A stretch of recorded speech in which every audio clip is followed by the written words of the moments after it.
Count down at 10, 9, 8, 7, 6, 5, 4, 3, 2, 1. Welcome to today's meeting of the Transportation Licensing Commission. I'm going to take a roll call order, and if you will please respond that you are present or here. Mr. Carr. Here. Mr. McNally. Present. Ms. Powell. Present. Mr. Rogers. Present. And we also have two, looks like Ms. Warren has joined us. Are you present? Yes, sorry, I was late. Yes, I am present. Great. And we have a new commission member, Ms. Westlake, who I understand is trying to call in. Hopefully will join us shortly. I'd like to, at this time, read the appeal process and give notice to all those listening in to our meeting. Pursuant to the provisions of section 2.68.030 of the Metropolitan Code of Laws, notice is hereby given that if you're not satisfied with the decision made by the Metropolitan Transportation Licensing Commission, you may appeal the decision by petitioning for a writ of certiorari with the Davidson County Chancery or Circuit Court.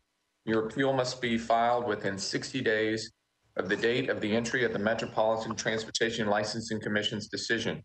We advise that you seek your own independent legal advice to ensure that your appeal is filed in a timely manner and that all procedural requirements have been met. Also, for those listening in or viewing, we do have a call-in number. This is a live meeting for members of the public to call in should they want to. That number is 629-255-1913.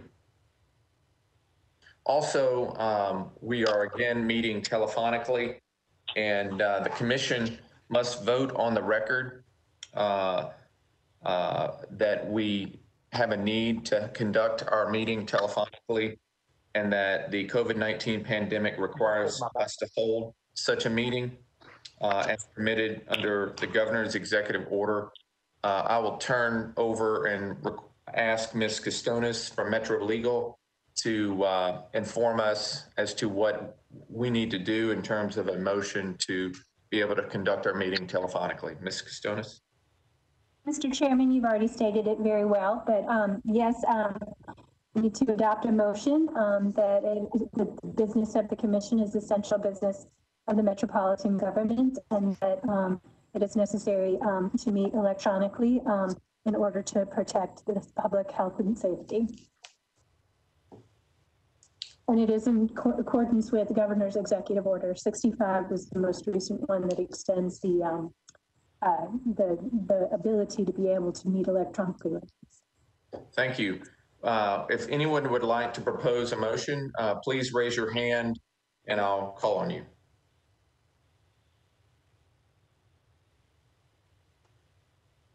Mr. McNally.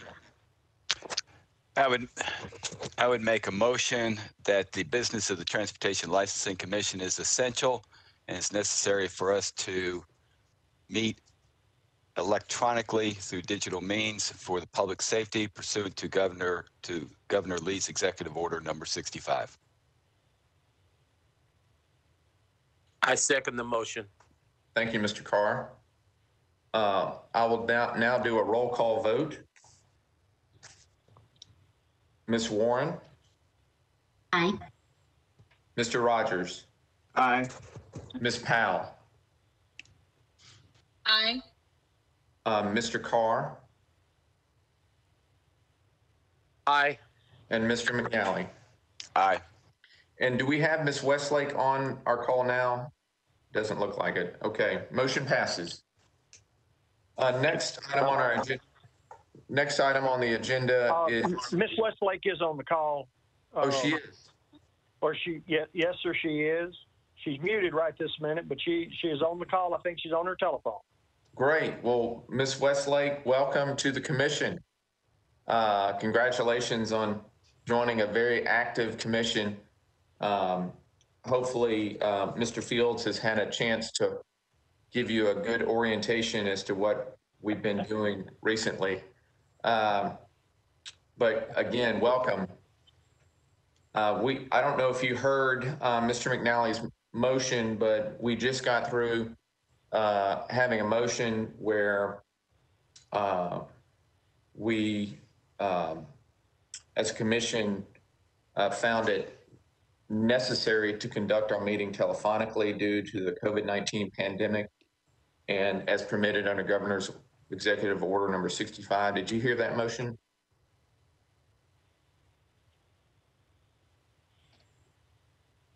You may be muted. She's still muted. Okay, are you able to hear me now? Yes. Okay, sorry about that. I've had to call through my phone because somehow it doesn't all work on my computer. So I've got both my computer and my phone going, but I'm happy to be here. I have been able to talk to Mr. Fields some, so thank you for the welcome. Great. Did you have a vote on the motion to adopt the telephonic meeting? Yes, I voted yes. Thank you. Great. Motion passes unanimously. Thank you. Next item on our agenda, Mr. Fields, the meeting minutes from our December, excuse me, was it in December, Billy? Yes, sir. Yes, our December meeting. Have the commissioners had an opportunity to review those minutes? I take silence being a yes. If anyone would like to propose a motion regarding the draft minutes and adopting those minutes, please raise your hand.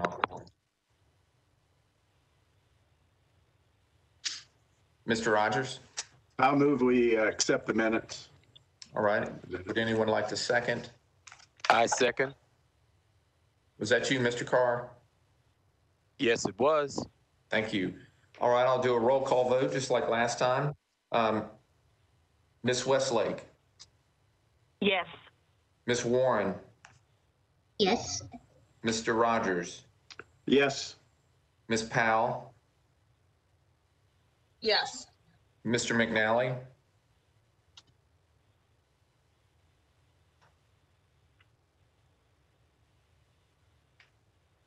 You might be muted, Mr. McNally.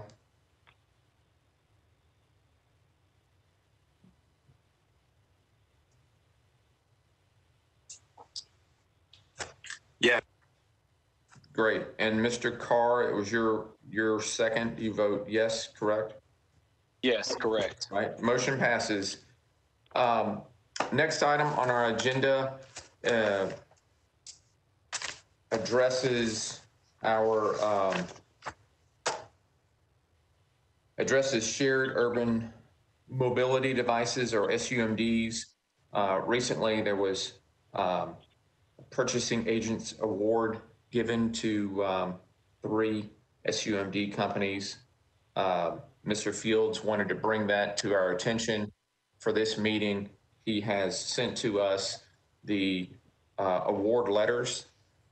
And Mr. Fields, I'll turn it over to you as to what we need to do as a commission regarding those letters. Well, it may be more appropriate for Ms. Costonas too, but basically what it amounts to is in the ordinance, the Metropolitan Council asked the commission to go through an RFP process. The commission in turn asked the Metropolitan purchasing agent to develop that particular process and manage it and handle it for the commission. They have done that. They have gone through the process, and they have, they've reached this point. It is appropriate for it to come back to the commission for you to consider accepting or not accepting. I really think it's kind of an up or down vote at this moment about whether or not they did what you asked them to do, and then they'll proceed with the process of contracting, and then as they can, well, as either they or Metro Legal can explain, the next steps will take place. All right. Well, I'm sure our commissioners have some questions I'll start off with the question process, and that is this. Assuming we approve and vote that purchasing has done what the TLC has asked it to do for purposes of making recommendations to us and awarding, issuing award letters, when do we as a commission get involved in the setting the rules and fees and whatnot, so those can be discussed and incorporated into the contracting process with the companies? Ms. Costonis, would you like to make sure I don't mess up describing the next process? I'll do my best to help out. I agree that it is necessary to do that rulemaking soon. It probably will be somewhat somewhat a prerequisite for some of the contract negotiations for the companies to have some of those terms nailed down, since the regulations are incorporated by reference into the proposed contract that has been submitted to the proposers on the RFP. So I think while of course any rule change has to be noticed on the agenda for a commission meeting as a public hearing, we would be well advised probably to set that on an upcoming agenda very soon. And that would include addressing fees and costs that we are trying to anticipate with having these companies operate in Davidson County? Yes, sir. The council bill does delegate to this commission the ability to adopt such a fee by regulation.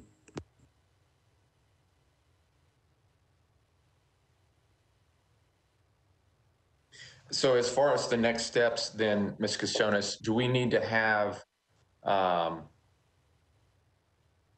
like, I guess I know I'm asking questions, and perhaps all that we need to do is, have an up-down vote on what purchasing has done at this point. But I do want to make sure there's some process that we all as commissioners understand what will be happening in the next few weeks. So is there, how do we go about making sure that particular issues are addressed in an upcoming meeting, as opposed to just saying, okay, next month we're going to have a meeting on the rules and fees associated with SUMBs and the contracts that may be entered with these three companies? Do we need to have specificity as to what is going to be on the agenda?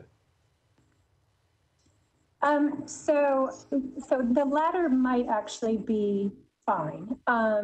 I think today what you're doing is needing to do is to ratify the award to the companies chosen through the RFP process as conducted by the purchasing agent.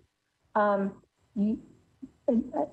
of an immediate first step may be determining the number of permits to award to the awardees, assuming that you do ratify a selection of the three companies by the purchasing agent. And you may want to decide how many permits each company should be entitled to have to start out with, which can be a maximum of 500. You can do less than 500. You may not do more than 500, at least initially.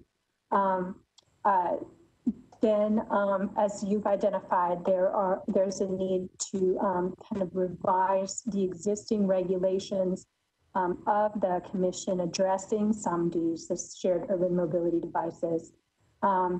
That, like I said, would have to be noticed on an agenda. Agenda notices generally should be specific enough that someone with an interest in the matter would know to attend the meeting, and that a matter that they are interested in would be discussed at that meeting, so that they will, not miss out on something that would be of interest to them. So, but having said that, a regularly scheduled meeting agenda specificity is a little bit less stringent than it is at a specially called meeting. So if we just do it at your regularly scheduled February meeting, I think a more general provision that you're going to revise the regulations previously adopted as to summaries would probably be adequate notice. The regulations that you previously adopted would do specifically remain by their terms, remain in place and by the terms of the council bill to the extent that they are not in conflict with any provisions of the council bill. So it's not that there aren't any regulations in place currently, there are, but certainly to kind of address the issue of kind of how to move forward with future expansions of the SUMD systems. I'm sure you will need and want to amend those rules.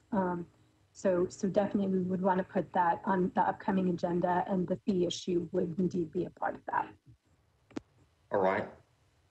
And I presume that Mr. Fields, you're making recommendations to us based on your discussions with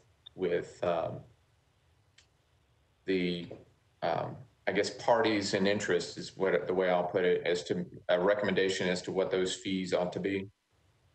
Yes, sir. Actually, for the last several months, I've been looking and discussing not only with vendors, but looking around the country and looking at other cities and how they're managing it.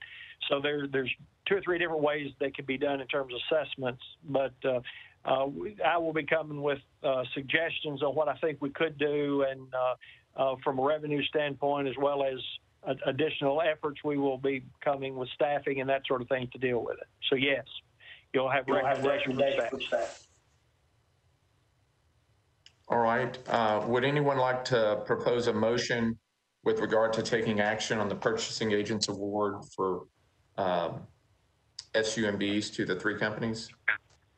Mr. Chairman, and again, our purchasing agent as well as our process manager are both here.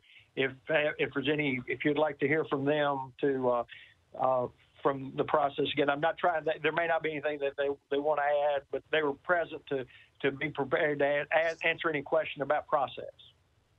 Thank you. Could I ask a question?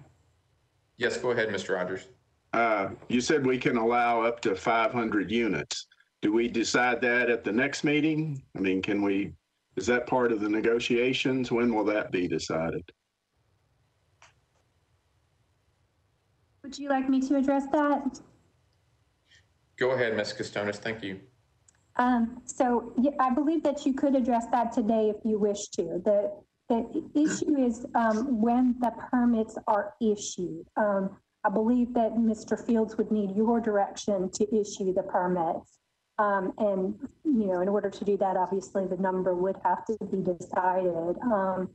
Once the permits are issued, that's significant under the ordinance because the previously issued permits would be superseded upon the issuance of the new permits. So the ordinance had previously said that that the companies that had permits operating as of July 1, 2019 would be allowed to maintain 50% of the permits that they had as of that date on an interim basis. So those interim permits will come to an end on the date that new permits are issued by the TLC. And if I may add, Mr. Chairman, the vendors that received the letters are already currently operating and do have fleets in operation in Nashville. Certainly, I never want to stop the commission from taking actions on the authority that they have, but it may be more appropriate as we go forward to have some additional conversations about the number of scooters and or SUMDs, which could include e-bikes. So again, you may have the authority to do it, but it may be prudent to gather some additional information, ask some more questions, then come back with a hearing or a meeting to be able to make that decision. Because you are going to have several meetings to deal with this over the next 6 to 8 weeks, I suspect. Thank you. Are there any other questions? Any questions for Terry Ray?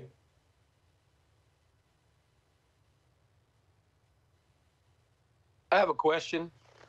In the upcoming meetings, are there? I'm sure there are guidelines, or are certain restrictions, or are we limited to only certain areas of the guidelines and fees and procedures?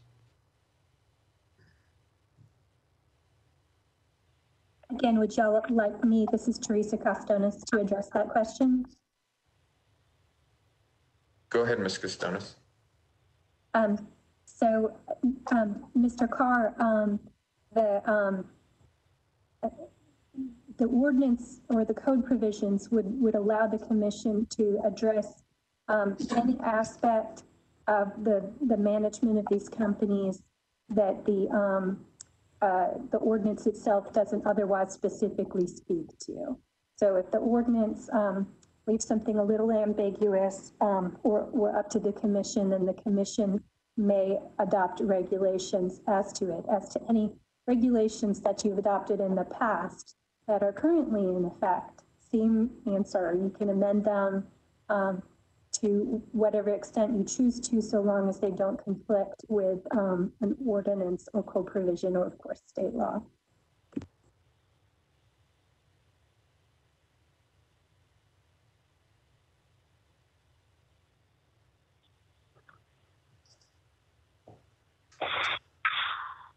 So, Go ahead, Mr. Rogers. so issues like the number of scooters and the fees and all of that will not be part of the contract negotiations. We will decide that in another meeting, correct? So the ordinance does appear to me to delegate directly to the commission the ability to set the number of scooters in terms of permits. The ability to do that is part of your rulemaking ability, which is subject to the requirement that you do it in the context of a properly noticed public hearing. Does that answer your question? I think so. It means you said we'll have to do it in another meeting, right? Yes or no? I mean, I think that the number of permits to issue could be done immediately if you choose to. But Mr. Fields, I believe, recommended that you hold off as that being part of the kind of the larger rulemaking discussion. This is a tricky question because there's no doubt that there are a lot of intertwined issues here in terms of the contract and the regulations. The contract as proposed, and a draft contract was included with the solicitation that went out to the companies.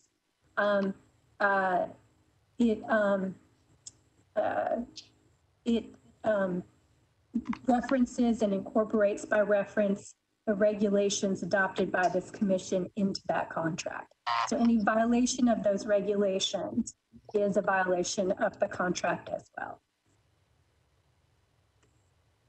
Okay. And I mean, it may be that the purchasing agent and Ms. Ray can speak to this process and these issues as well, and add some additional helpful points. Chair, if I may, this is Michelle Hernandez-Lang. Yes, go ahead. Thank you. Thank you for the opportunity to speak. I think Ms. Costonis, her last comment really kind of nailed down the answer to the commissioner's question. The solicitation itself specified the ability for there to be changes in the permits, and it assumed that there would be changes pursuant to the action of this commission. So that solicitation, as she noted, is incorporated by reference into the contract and contemplates that the offers would be in compliance with those regulations and any changes that this commission would make. That's my the way that I consider that contract or that solicitation and incorporation in the contract as written. My concern was that things that we should be deciding don't get put in a contract before we decide them. That's basically. So. Mr. McNally, did you have something you wanted to add? Yeah, I'm just want to make sure I'm not getting confused, but that today we're going to be voting on whether to ratify the letters of intent to the 3 companies that the purchasing agent has issued to them. Correct. That's what we need to do. Okay. Thank you. If anyone would like to propose a motion ratifying or not ratifying the purchasing agent's award letters, please go ahead and raise your hand. I'll call on you. Mr. Rogers? I make a motion to accept the recommendations from the purchasing agent. Is that good enough? Is there a second?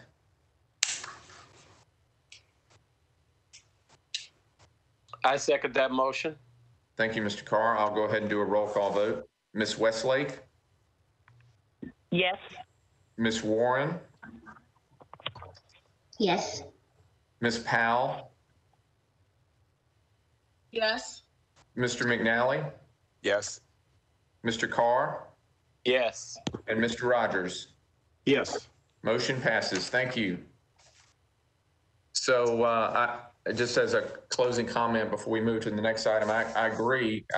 It would be nice, Mr. Rogers, if we had all of the details in order before the contracts were finally negotiated. But as Ms. Hernandez-Lane pointed out, the contractors know that those rules are subject to change and are likely to be changed in the very near future, particularly as to fees and whatnot. So we do have that flexibility here to where we can kind of move on both fronts at the same time. We will be setting a meeting soon. I know Mr. Fields has even suggested that we might have a meeting specially set if it's not on the regular February meeting. All right, so the next item on our agenda involves a public hearing. We have each year an annual hearing for consideration of taxicab certificates of public convenience and necessity.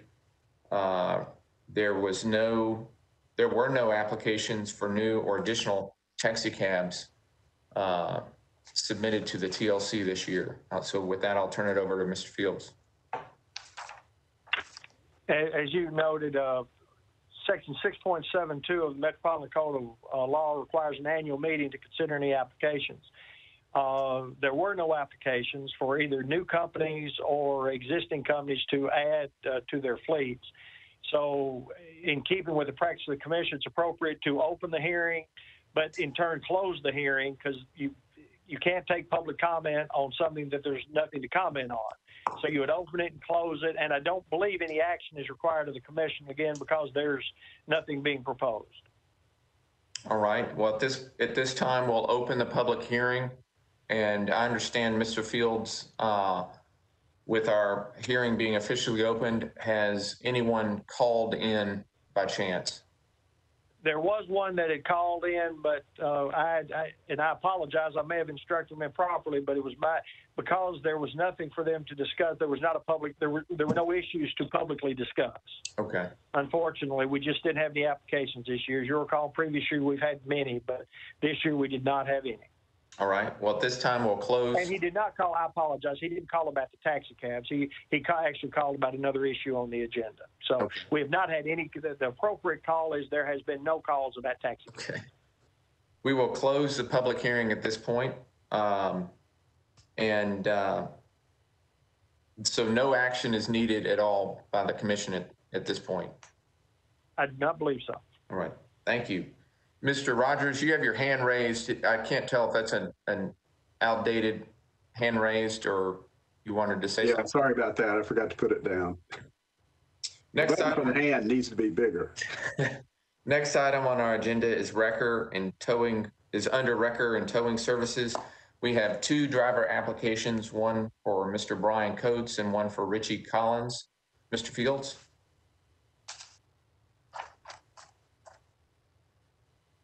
Thank you. We have there are 3 drivers today. We have them all on the line holding.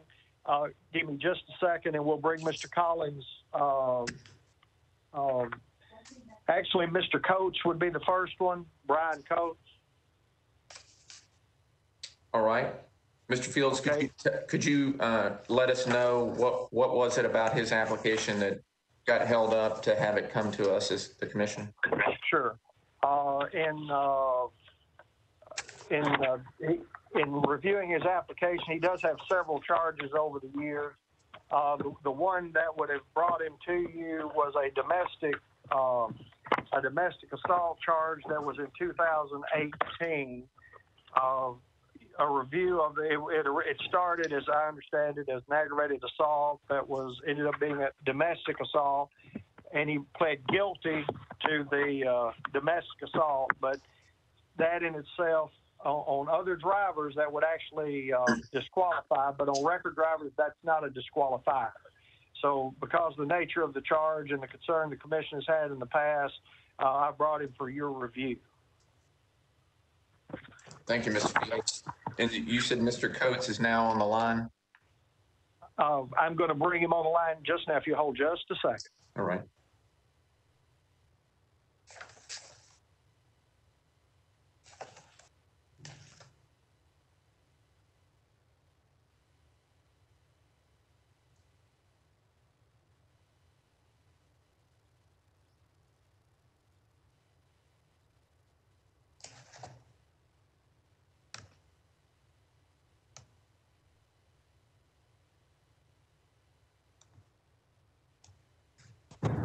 Okay. Mr. Coates, this is Sal Hernandez, Chairperson, Transportation Licensing Commission. Yes, sir. Yes, sir. How you doing? Good. I'm here with the president. I know you're on the telephone. You're here because your application was not granted by our director, and who has submitted your application and material to us to review.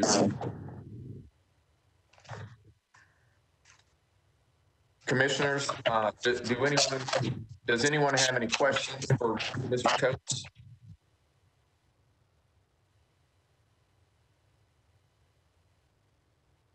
If you'll please raise your hand.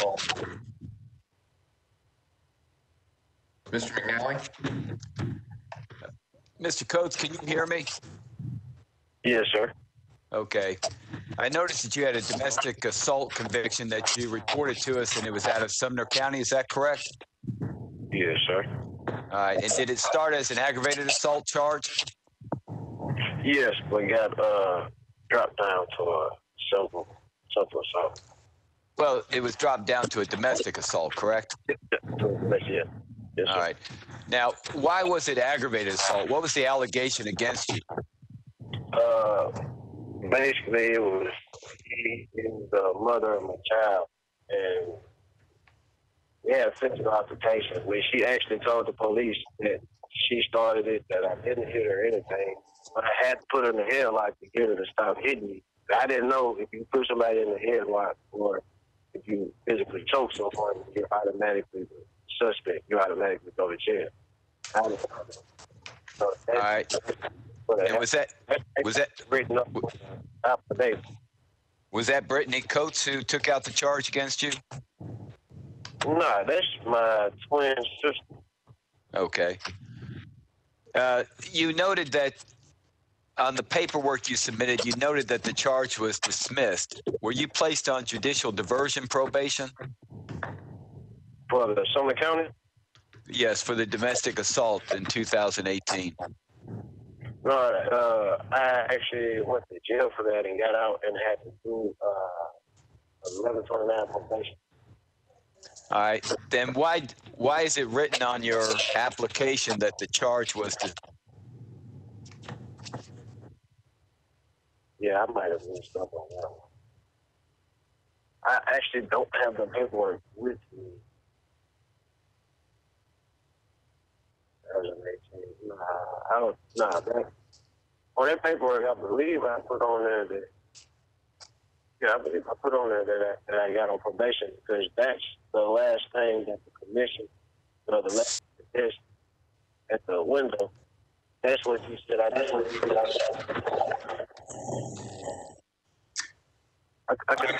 Did you have a felony controlled substance charge in 2012?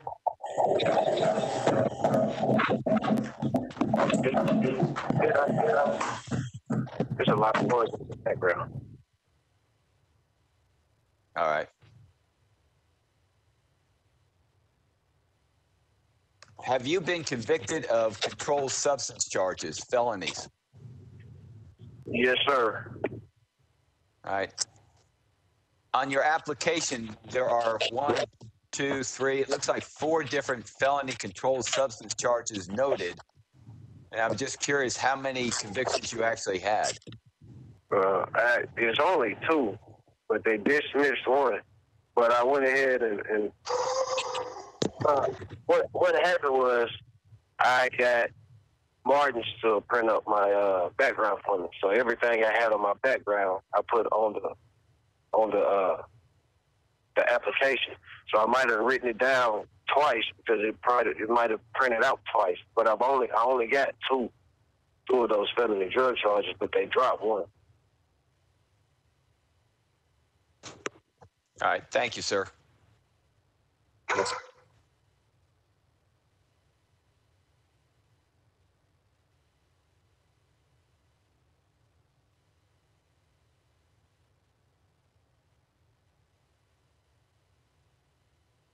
Mr. Rogers, go ahead. Yeah, I wanted to ask about October of 2019, there's an order of protection. Was that part of the domestic assault, or is that something different? Hey, can you repeat that one more time? Yes, the list includes an order of protection in October of 2019. Was that part of the domestic assault, or was that a different event? Well, that's something with my twin sister. Didn't get into a verbal altercation, and she knew I was on probation, and she called the police trying to send me to jail. That's what happened. And she told the police when they got there that I hit her and I pushed her this and that. And the police looked at her. No one went to jail. It was a big misunderstanding, and I went to court. And they basically asked me if I wanted to dispute it, but I had to be at work. And I'm like, nah, we can get into an argument. But I mean, you're going to put the order of protection up, then no, that's all right.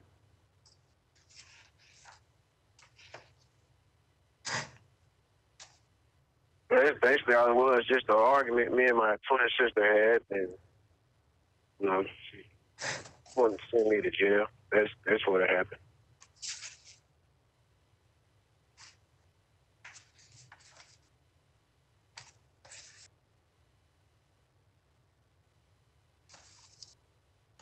Mr. McNally, you had a question? Yeah, Mr. Coates, one follow-up question about that order of protection that Brittany Coates got against you. During the year that the order of protection was in effect, did you guys ever have to go back to court again? Yeah, she actually went back, and they asked her had I had any contact with her, she had any problem out of me, anything like that, and she told them no.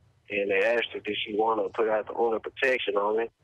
And she had told them that she really didn't want to do it the first time. She was just mad at me. And they asked her if she wanted to do it again, and she said no. All right. Thank you, sir. No problem.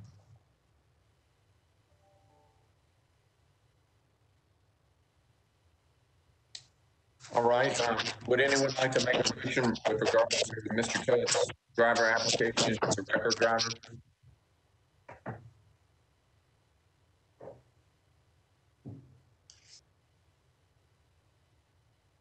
I would add that I did speak with the Martin's Record Service and asked the question if he was, talk to him about it and ask if he was prepared to hire him if the commission approved. And Mr. Martin says he is. Go ahead, Mr. McNally. I'll make a motion to approve Brian Coates' application. Is there a second?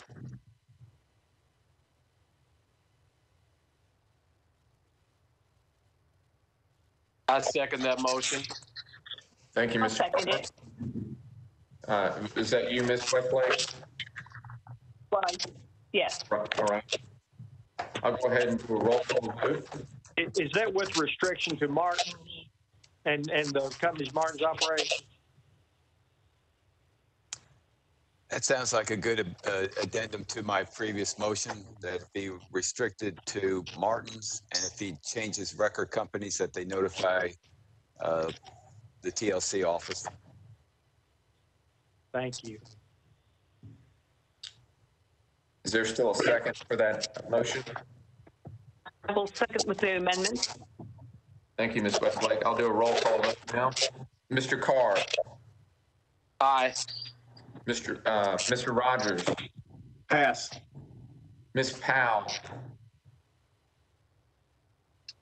Sorry, I'm thinking. It's going to be a pass for me too. All right. So far, we've got 1 yay and 2 abstain. Ms. Warren. Yes. I'm sorry, I didn't hear you. So it was an aye. All right. Ms. Westlake Aye. and Mr. McNally. Aye. All right. Motion passes 4-0 with 2 abstentions. All right. We've also got a driver application from Mr. Ritzy Collins. Mr. Fields. Mr. Chairman, if you hold 1 second.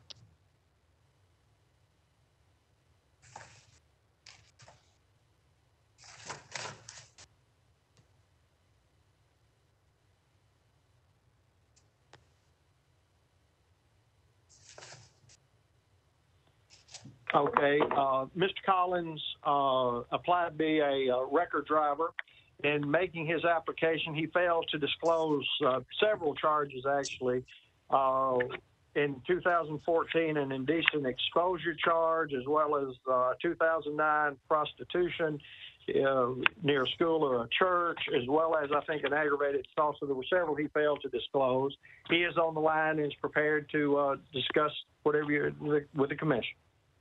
Thank you. Mr. Collins, this is Sal Hernandez. I'm the chairperson for the Transportation Licensing Commission. On this call and conference, we have the commission. Mr. Fields informs me that there were several prior arrests that were not disclosed on your application. Would you please tell us why you did not list those other arrests?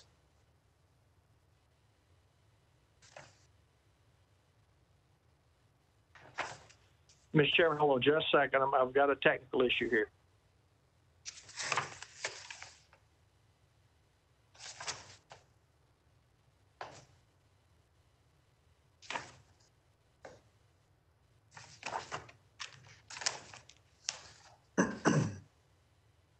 Yes, sir. Mr. Collins is on the line with you, sir. All right, Mr. Collins, did you hear my question? Yes, sir. All right, would you mind answering why you did not list a number of prior arrests on your application? Well, a lot of them have been so long ago, I really forgot them. I didn't try to lie or nothing. I just couldn't remember what I was, all the charges that I had. It was a shock to me that I had so many. I really forgot them.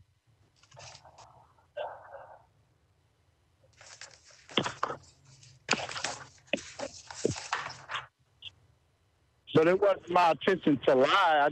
I forgot the charges, and then when I looked at them, I I was pretty much shocked myself at all these charges I had. But when I read them, I remembered, I went to jail for this and I went to jail for that. But they all was accurate, they was true. So were you convicted for indecent exposure in 2014? Decent exposure? Yes. Decent exposure 2014. Well, back then I was in Memphis, and I think that was Memphis. Was it Memphis? 2014. Looks like it was Metro. It was Nashville. Exposure. Well, I'm guilty of it. Well, I got around some wrong people, and I found some ways to make some quick money. Yeah. And then I got caught up with the police and stuff like that. Mr. McNally, did you have any questions? Sir? Yeah, I had the advantage of being able to pull up the criminal justice information from Metro Legal or from the Davidson County General Sessions Court clerk's site. Yeah. Oh, okay. And Mr. Collins, apparently in July 21st, 2014, you were charged with indecent exposure. That case was dismissed. But what is the indecent exposure? You just said you were making some quick money. How do you make quick money with indecent exposure? Well, actually, it's the street that you can go down and guys arrive and just show them your privacy and stuff like that. All right, then following before that, 4 years earlier, you were actually charged with prostitution and entered a plea of guilty in Davidson County. Your disposition was your date of your guilty plea was March 2nd, 2010. What was that case about? That case was about I was out prostituting, trying to get some quick money, and I hopped in the car with the police. So you were the person prostituting, not picking up a prostitute. Right. I was prostituting. All right. Then 2 years earlier, there's a criminal trespass charge in Davidson County that you pled guilty to. What was that about? Okay, right across the street from the mission, there's a building there, and I was sleeping, and they rolled up and gave me a citation. I had to go to court for that, for trespass. All right. Then I also noticed that earlier you are charged with indecent exposure in Memphis, Tennessee. Or, I'm sorry, prostitution near a church and school. What was the outcome of that case? I did time for it. I think I did 6 months at the kennel farm. I pleaded guilty. And you were prostituting yourself? Yes, sir. And then again, you have a charge of aggravated assault. What is that about in Memphis? My nephew, he's in a gang, and he was getting into it with his mother, and I came over, and we got to tussling, and the police came out and charged me with assault. But they dropped it because he didn't show up for court. He didn't want to press charges. He got carried away with his mom, and I jumped in. Well, Mr. Collins, I'm having a little credibility issue with you. You seem to remember these convictions quite well today, but yet when you filled out your application, you only put down 3 things: a trespass charge, a burglary charge, and a possession charge. So I have a difficult time understanding how you could not have remembered these when you were asked to fill out your application. I honestly tell you, I forgot all about these charges. But when I looked at them, I can remember them. And I'm not sitting here telling you no lie now about what happened and all that. It's the honest God truth. And ever since I've been working at the field at, driving a flatbed and a box truck, I became a better person. I make better decisions today, sir. Well, I'm glad to hear that. I have no other questions. Thank you, sir. All right.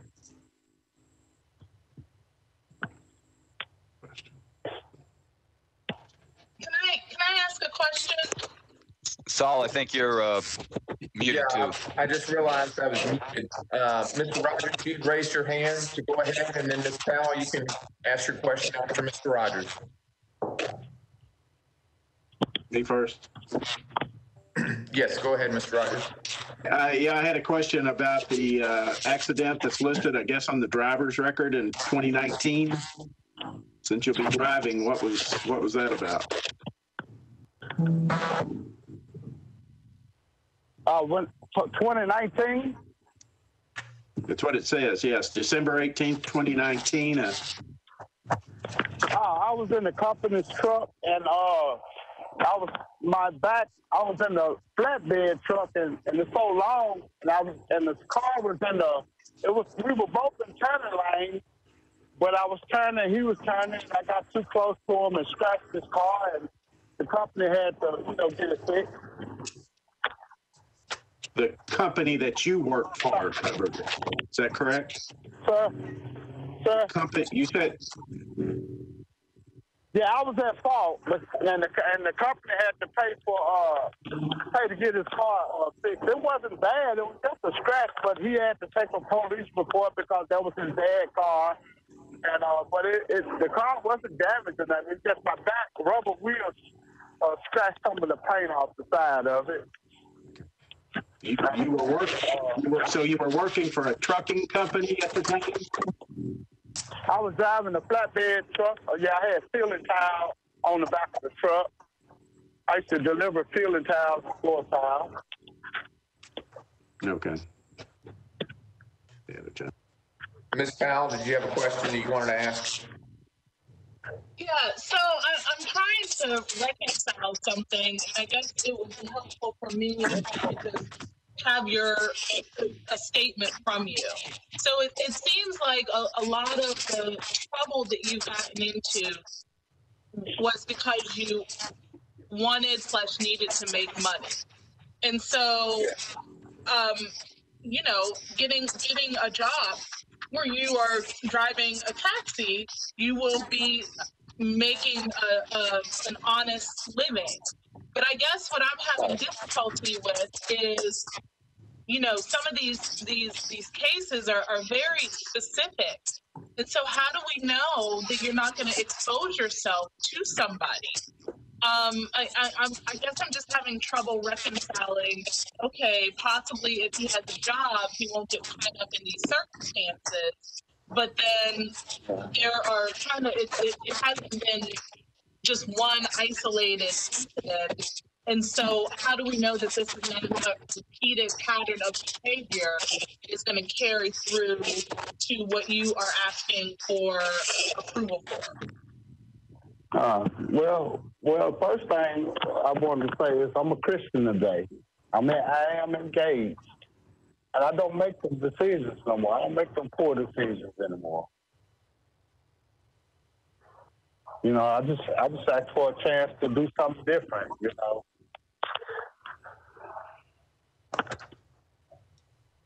Okay.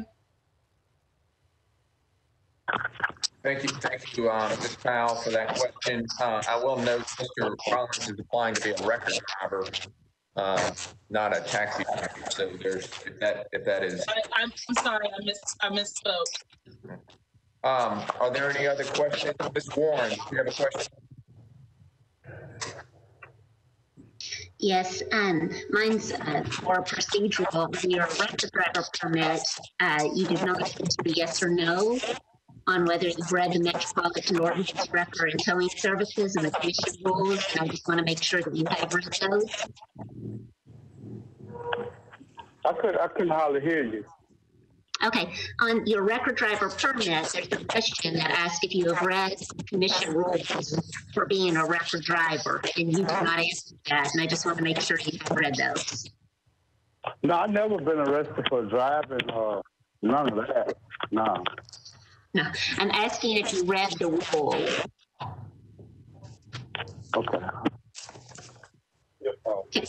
Can other people understand me? I don't know if it's my computer. I do understand, Ms. Warren. Mr. Collins, I don't know if you can hear me better, but on the application for being a driver permit, there's a question that is asked in the middle of the page. It says, have you read the Metropolitan Ordinance Record and Towing Services and the commission rules related to record services?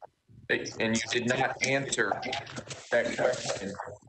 And so Ms. Warren would like to know if you actually have read the Metropolitan ordinance regarding wrecker and towing services in our rule. Yes, I read it. Thank you. Mr. Rogers, your hand raised. Yeah. I wanted to ask Billy, have you talked to the company that's about to hire him about this? I have not. We do not normally. What will happen before, if they are approved prior to going to work, we get a signed document from the company that actually says whether or not they're going to hire them. I end up having more conversation with the emergency companies. The previous driver was an emergency company, and I'm in pretty constant conversation with the owner. This particular company's anytime prior to him going, if you approve prior to him going to work, he'll have to have a signed document from any time saying, yes, he will hire you. Okay, so our approval is dependent upon him actually being hired. Excuse me, sir? Our approval is dependent upon him actually being hired for the job. Correct. In other words, in this case, I would assume you would, if you were to approve, you'd do as you did the previous one, because usually when they come to you, you restrict them to the companies. So you would actually restrict them to any time towing, and in order to go to work for them, they'd have to have a signed document. If any time decided not to hire them, the other company would have to have the same, would be the same requirement.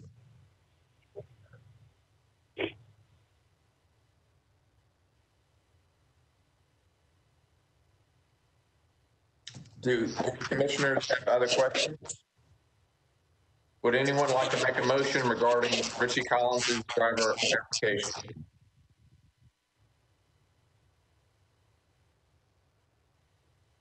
Mr. Rogers, go ahead. I'll move we approve the license with the stipulation that he works only for the company, the application, which I forget, I'm sorry. Anytime towing. Is there a second?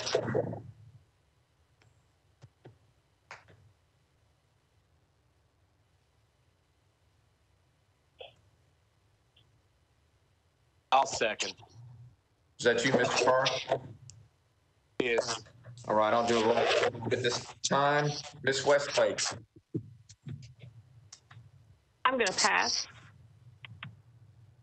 All right. Ms. Warren.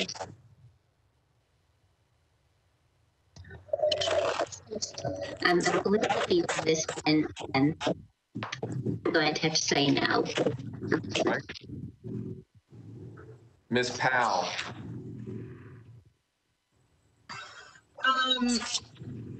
I'm also going to pass. Mr. McNally. No.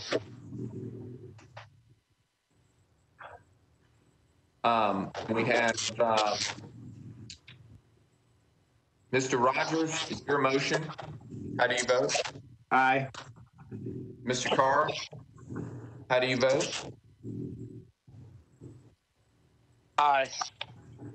All right. Mr. Stones, we have 2 ayes, 2 noes, 2 abstains. It's a tie. Do we have enough votes if I cast the record? Yes, sir. The chair can vote to make or break a tie. All right, I vote no. Motion does not pass. Or excuse me, motion does not pass. And the driver application is denied. Next item on our agenda is also still under wrecker and towing services. And Mr. Fields, I don't know if Mr. Collins is still on the line. If you would. Actually, I will make sure he understands. We'll give him a call. Make sure. Okay. I apologize. I actually ended the call. Okay, thank you. The next item on our agenda is also under wrecker and towing services. We've been asked to announce a request to transfer emergency wrecker zone that's currently assigned to Hillwood Wrecker Service to Mitchell West Nashville Wrecker Service. And I believe that's going to be on our meeting agenda for February. Is that correct, Mr. Fields? Yes, sir. The rules, and very much as you did in November, then in December, the company has to make an announcement 30 days at one commission meeting, and then it won't be considered until the next commission meeting. So at the February meeting, we would have both parties, the current operator as well as the proposed operator, and any other, if anybody else were to contest it. All right. Thank you, Mr. Fields. Next item on our agenda is under booting services. We've got a driver application for Tyree Curtis. Mr. Fields.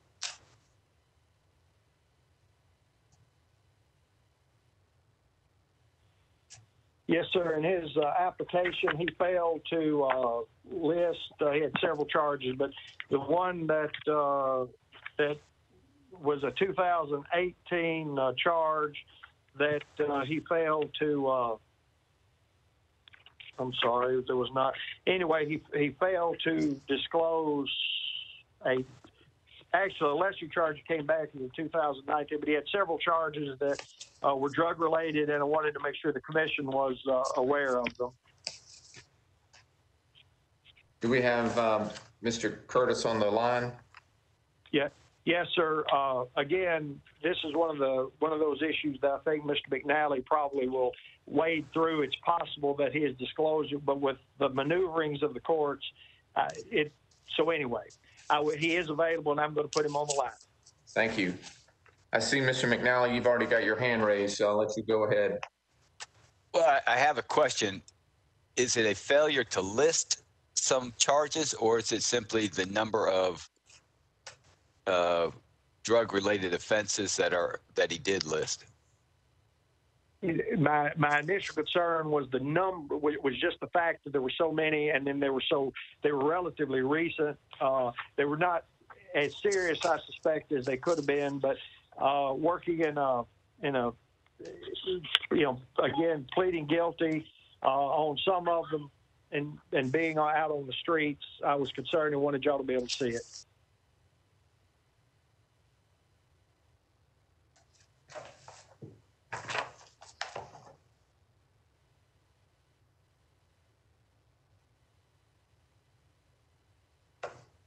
All right.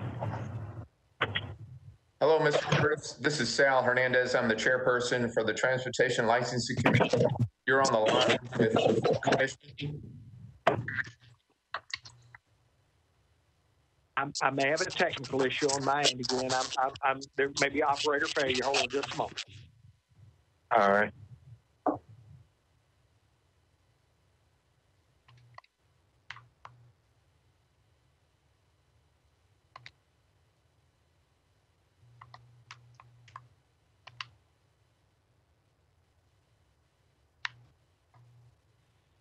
Mr. Tyree was on the phone. I'm hoping we're gonna get him back on the phone in just a second.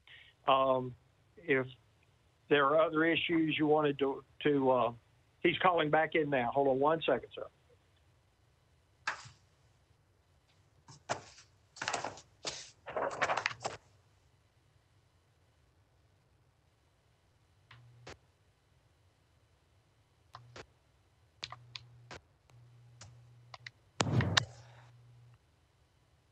Mr. Chairman, Mr. Tyree's on the line.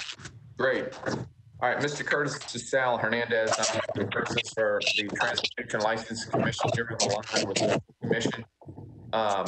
You're before us today because Mr. Fields, our director, it would be for us to review your driver application to provide booting services. And could you give us some further detail on these recent drug charges? You listed a 2018 and 2017 possession charges. Could you elaborate on this? You said elaborate on those charges? Yes.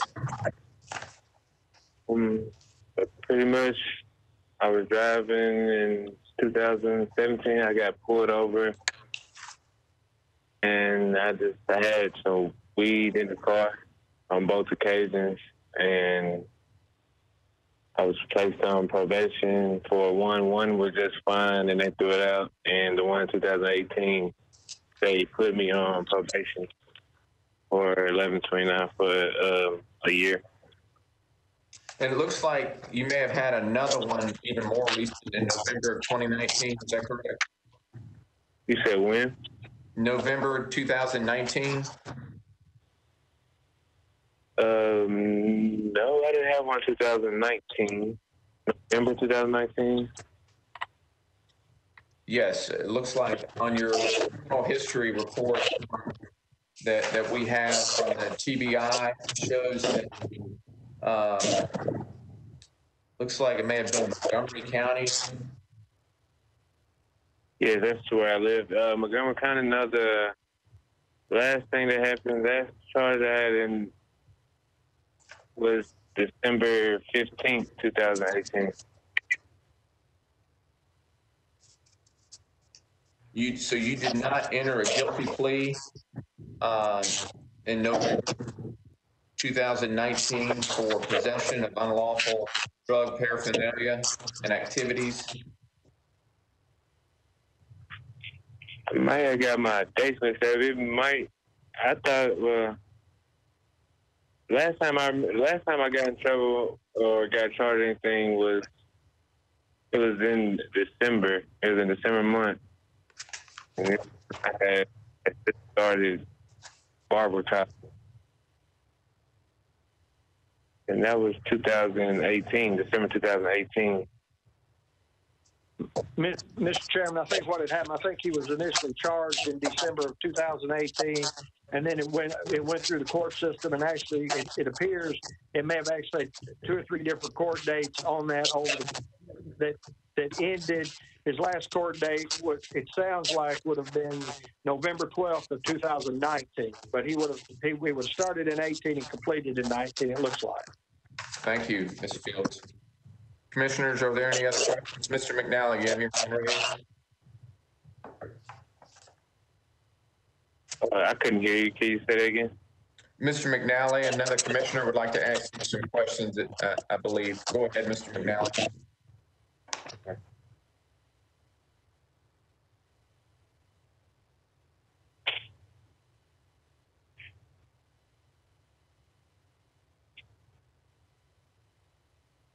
We cannot hear you, Mr. McNally. Are you asking me or are you asking someone else? I'm sorry about that. My headphones kind of come and go. Now, Mr. Tyree, I'm looking at the fact that you were arrested in December of 2018, but it says very clearly here that there's a guilty plea to a lesser charge on May 14, 2019, and then there's followed up with another guilty plea on November 12, 2019. Surely in 2020 you were on probation, weren't you? Yeah, I got off in May.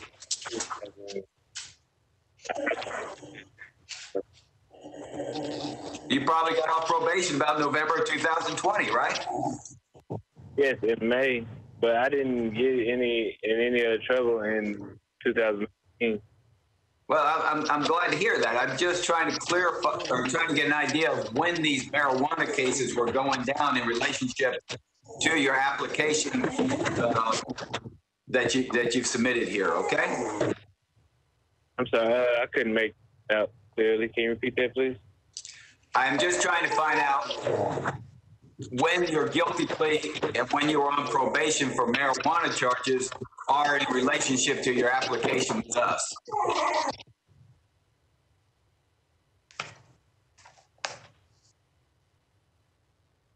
I'm sorry, I still couldn't hear part of that. I don't have any other questions. Would anyone like to make a motion regarding Mr. Curtis's application to provide food services? And it's actually as a driver. Mr. Fields, does he list a company he's going to be working for? I just looked it up. Yes. Still booting. Yes, he will be actually working for Nashville Booting Services. So he will, and again, their company, they have to sign the same document saying they will hire him and will restrict him to that company. All right, Mr. Rogers, did you have a question, or would you like to make a motion? I was just going to make a motion that we approve the application. Is there a second? Go ahead, Mr. McNally. I would second that as long as we are sure that Mr. Tyree's going to have some drug testing, because his convictions were only a year ago. Or he was off probation only a year ago. Mr. Rogers? Yeah, I accept that as an amendment. Assuming Mr. Fields can, how would we deal with that? We would ask the company to, well, we could do it two different ways. If you would like the office, we haven't done this in a while, if you'd like the office to order random drug tests for for him as an employee, we can do that. Normally what we would do is ask Nashville Booting to establish a random program for whatever period you'd like, and with the minimum number of tests you would like for him to take. So if you want to do it for a year and he has to complete 3 random drug tests within a year, and report back to the commission, and anything that fail would be immediate suspension and brought back to the commission. Normally what we do is put it on the company for them to do and report back to us. Okay. Is that what you had in mind, Mr. McNally? Yes, that sounds great. Okay. Yeah, I'll accept the amendment. So we have a second by Mr. McNally. I'll do a roll call vote. Ms. Westlake. Aye. Ms. Warren. Aye. Ms. Powell. Aye. Mr. Carr. Aye. Mr. McNally. Aye. And Mr. Rogers. Aye. Motion passes. Next item on our agenda is under other passenger vehicles for hire. We can ask to review the company application for concierge ride of Tennessee Inc. Mr. Fields. All applications for OPVH companies have to come in front of the commission. In this case, everything is in order and they're ready to go to work if you approve. Would anyone like to make a motion regarding the application? Mr. McNally? Make a motion to approve concierge ride of Tennessee, their application. I second. Thank you, Ms. Powell. I'll do a roll call vote. Ms. Westlake? Aye. Ms. Warren? Aye. Mr. Rogers? Aye. Mr. Carr? Aye. Ms. Powell? Aye. And Mr. McNally? Aye. Motion passes. Mr. Chairman, I apologize. I had a technical issue. Who made the motion in the second? The motion was by Mr. McNally, and Ms. Powell was the second. Ms. Powell? Yes. Thank you. Any other business that we need to address? Any new business, Mr. Fields? No, sir. I don't have any additional. Again, I think we are going to have to establish a meeting schedule. The only agenda item I have specifically for February now will be the potential transfer of the Hillwood zone, but our deadline is still about 10 days away. So we'll be working with you, and we may have to poll the commission for dates, but we'll certainly work with you to be convenient to get to the next step. Great. And it looks like we have a couple of hands that have been raised. Mr. Rogers, go ahead. Yeah, I talked to Mr. Fields about this, I guess, yesterday. I would like some advice on how we make it clear to the administration that Mr. Fields needs some staffing before we get into this whole scooter thing again. We are going to establish fees, which should pay for at least 2 people. And I think we talked about a truck. So, Mr. Fields, tell us what we can do, if anything, to get that accomplished. at this point, every year we are asked for potential budget enhancements. We are proposing that we do actually hire two people. One that's more of an administrative type that would be, wouldn't call it a contract monitor, would be along those lines, be someone who would really who would focus on that. And then we would hire an enforcement officer on the street. And yes, the truck was involved because one of the things we'll do is we have been, the scooters don't fit in the back of my Jeep very well, but they do fit. But I would rather use a truck that's a little easier to get them in and get them out. So yes, I think at this point, I don't know that you need formal action, but I'll certainly advise both the administration of Public Works as well in the mayor's office that the commission has expressed a desire to make sure that additional staffing is available. Okay. My concern, of course, is I worked in government for 30 years, and it takes a long time to set up a position, get it, get the job description, get it advertised and all of that. And so I don't want it to be 6 months after we get started. I understand. I will ask that question into HR at Public Works tomorrow and ask what steps we can take to speed the process. The good news is we would have an existing job description that will enhance a little bit, I'm sure. And the enforcement officer, we've already got one. We know what that is. The other one is a little more creative, so we'll figure it out. But I do understand and appreciate your concern. Ms. Costonis, you had your hand raised as well. Yes, sir. Thank you, Mr. Chair. I wanted to beg a little time on an upcoming agenda for a presentation. The Director of Law has asked all the attorneys in our office who work with boards and commissions to give an ethics presentation to our commissioners, kind of a refresher course on the ethics provisions in the Metro Code and other provisions that apply to you all. So we have a PowerPoint prepared, and I wanted to let y'all know about that and ask for some time on an upcoming agenda to be able to present that to you. Can we get some CLE for that? That's a good question. I don't know the answer. All right. Thank you, Ms. Costonis. It should only take half an hour. Okay. Any other business, Mr. Fields? No, sir. All right. Well, at this point, we will adjourn our meeting. Thank you, everyone, for attending our telephonic meeting, and we'll see you next month. Bye-bye.